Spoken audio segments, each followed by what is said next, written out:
Decía, vamos a estar analizando justamente cómo queda el escenario, cómo queda este texto constitucional con Elisa Walker, que es consejera del Colegio de Abogados y Magíster en la Universidad de Edimburgo. Elisa, ¿cómo le va? La saluda aquí Darío Misraji. Muy bien, muchas gracias Darío por abrir esta conversación y la preocupación sobre el proceso constituyente en Chile. Elisa, balance de lo que fue este segundo proceso constituyente desde el trabajo de la Comisión de Expertos, desde lo que termina aprobando el Consejo Constitucional. Bueno, la mejor palabra que retrata este culmine del proceso es frustración. Frustración porque llevamos 3, 4 años discutiendo sobre una nueva constitución con acuerdos institucionales, políticos para abrir este debate a nivel de país. Ya el año pasado se propuso una propuesta de nueva constitución que era reflejo, y hay que reconocerlo, de una mirada de país de algunas personas, de una visión más de centro izquierda de cómo se quería conducir el país, y hubo un plebiscito con un amplio rechazo que dijo: no queremos una constitución que sea para algunos, queremos una constitución transversal que refleje a todos. Y lo que hubiéramos esperado, Darío, es que esa lección se hubiese aprendido y que en esta segunda oportunidad, las segundas oportunidades son muy importantes en la vida, se hubiera propuesto un texto, tal como lo hizo la comisión experta, que hubiese sido un piso común abierto para que la política encauce sus discusiones en el debate y no esté limitada por la Constitución. Lamentablemente, como tú bien lo decías en la introducción, no aprendimos de estos errores y volvemos a tener un texto constitucional que limita la política en su debate, que además tiene elementos conservadores que son muy preocupantes, tiene elementos populistas, declama, reclama y establece derechos que realmente no pueden ser operativos, pero lo que busca es tener como una conexión inmediata con la ciudadanía, a pesar de que responsablemente se sabe que no se puede cumplir con lo que se promete. Y es un texto que también debilita el quehacer, el funcionamiento del Estado, ya sea duplicando ciertas labores como los órganos de fiscalización de los temas de corrupción, ya sea debilitando las labores de la potestad reglamentaria del Estado, afecta sin duda los derechos de las mujeres a cuestionar normas tan importantes como la regulación de interrupción voluntaria del embarazo en 3 causales. Entonces, es un texto muy complejo en su contenido, muy negativo en la proyección del país que construye, y lo peor de todo es que, insisto, es un texto que no se permitió aprender de los errores del pasado, sino que vuelve a tropezar con la misma piedra de tratar de imponer un programa de gobierno en vez de establecer las bases comunes para la sociedad chilena. Me quedo, Elisa, con dos de las calificaciones que hizo de este texto para preguntarle y pedirle que desarrolle. Por un lado, esta idea de que es un texto constitucional que limita de alguna manera el accionar de la política, a ver si puede elaborar sobre eso. Y después habló de la palabra populista. ¿Qué aspectos le parece que serían populistas?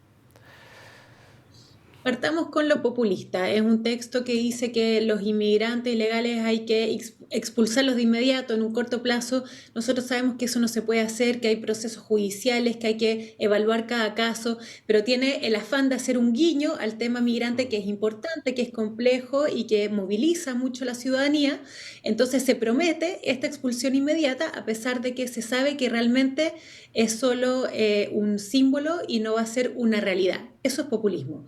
¿Qué otro elemento es populismo? Por ejemplo, se eliminan las contribuciones que es el pago del impuesto a la vivienda principal que uno paga en Chile, para decir, las personas van a quedar liberadas de ese pago. Pero si uno ve en nuestro país quiénes pagan ese impuesto, la verdad que alrededor del 70% de las familias chilenas no lo pagan, porque es un impuesto que agrava a viviendas sobre un cierto valor hacia arriba. Entonces, pareciera que estamos ayudando a todos los chilenos con estas medidas de eliminar impuestos, cuando más necesitamos impuestos para financiar políticas de Estado, pero en realidad lo que hacemos es ayudar a familias de ingresos altos, porque ese impuesto hoy en día no lo pagan las familias de ingresos bajos. Entonces también ese es un elemento de populismo.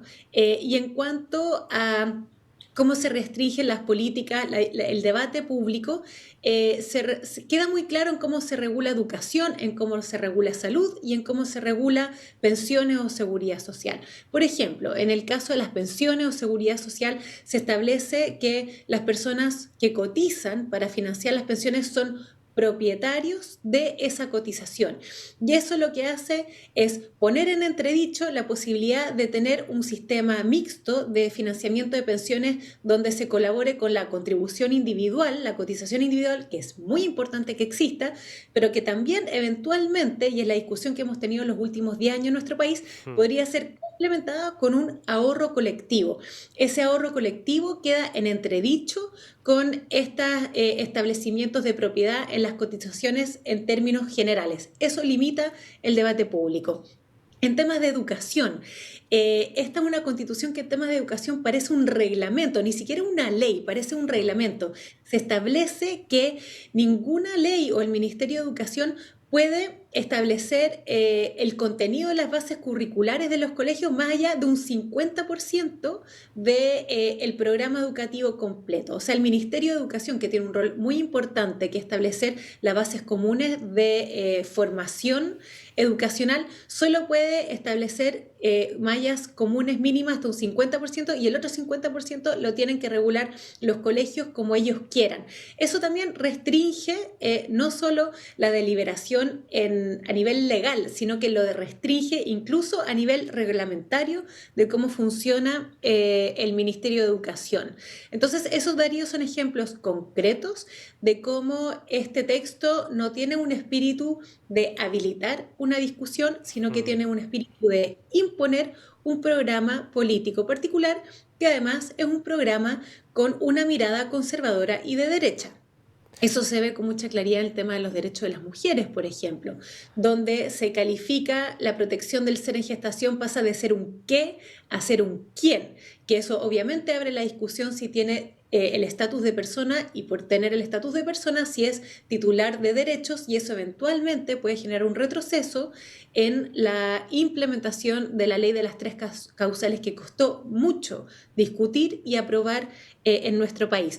Es un texto que regula el interés superior del niño, que es un principio establecido en la Convención del Derecho del Niño, que es fundamental para el quehacer, el diseño de las políticas públicas y el resguardo de los menores, pero establece que el interés superior del niño es lo que en forma preferencial definan los padres. Entonces lo que hace es sobreponer la voluntad del padre o la madre a la necesidad de protección de los niños. Y lamentablemente, Darío, en Chile, como es común en muchos países, a veces dentro de la familia y a veces los padres son el objeto, el sujeto de vulneración de derechos de los niños. Entonces tú, al priorizar la voluntad de los padres por sobre los niños para definir el interés superior del niño, lo que haces es desproteger y vulnerar los derechos de los niños, y además eso en contravención a la Convención de Derechos del Niño. Entonces hay muchos elementos que son importantes,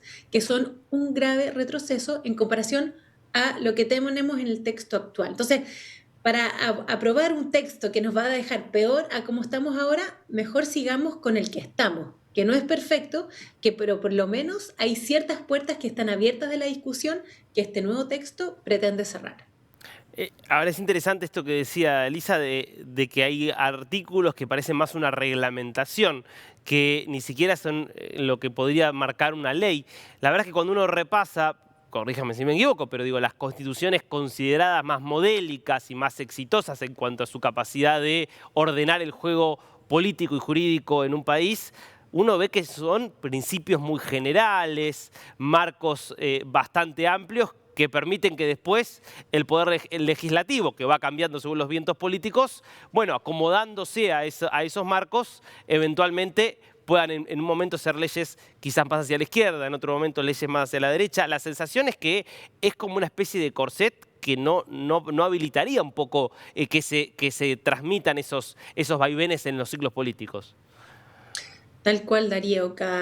4 o 6 años según lo que sea el sistema político de un país, tú eliges un nuevo presidente, eliges también una forma de gobernar, una visión de cómo quieres que el país avance y se construya y se diseña. Y lo importante es que la Constitución habilite esas distintas formas de hacer política, con un marco razonable, con el respeto de los derechos humanos. O sea, tampoco queremos que cualquier gobierno haga cualquier cosa, ¿verdad? Tiene que haber un mínimo respeto de resguardo a las personas, pero también tiene que haber espacio a la deliberación política. Y eso significa que si gana, por ejemplo, un gobierno de centro izquierda en un país, tiene que tener el derecho de poder aspirar a diseñar políticas de centro izquierda. Lo mismo con la centro derecha, con la derecha, con la izquierda.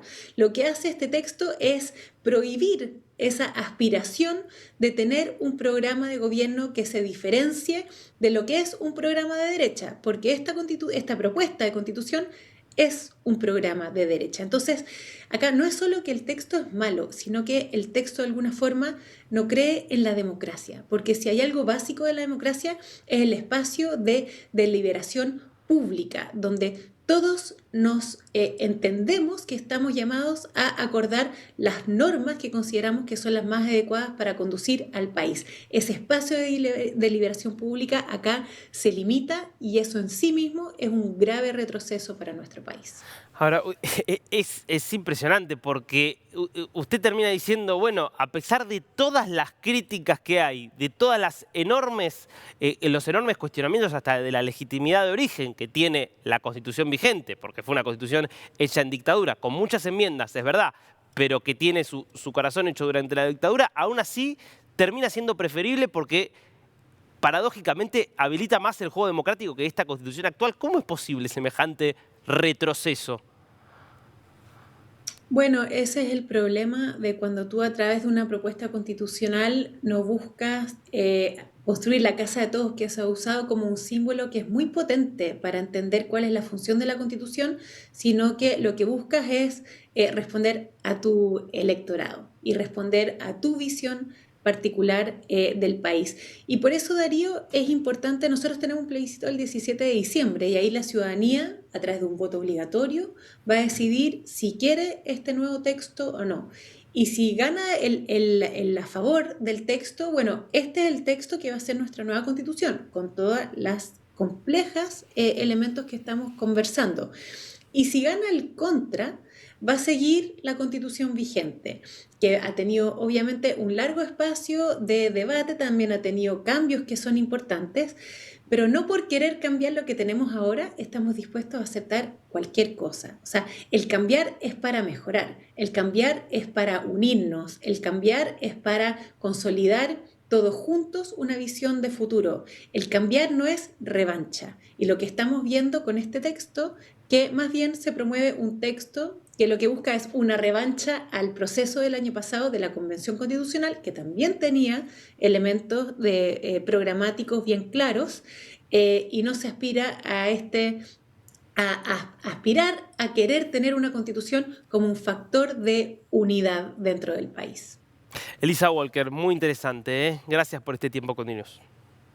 Que esté muy bien.